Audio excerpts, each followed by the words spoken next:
Hi everyone, today in this video I will show you how you can restore back the original capacity of your hard disk or SSD. So as you can see, this is my 1TB hard disk showing only 9.76 GB.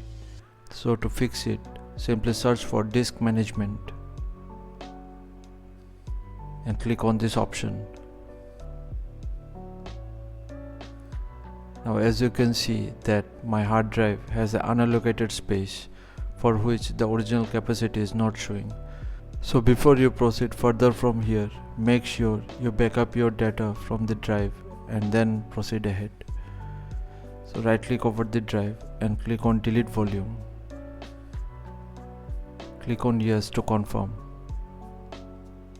Now the entire drive will become unallocated. Simply right click over it and choose new simple volume.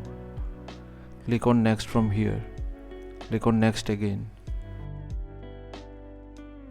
and assign a volume label and click on next and finally on finish. Now wait for the formatting process to complete. Now once the format process is complete, your drive will get restored back to its original capacity. However, if this fix is not working, I have made a separate video on this, so you can watch out. I'll give the link in the video description.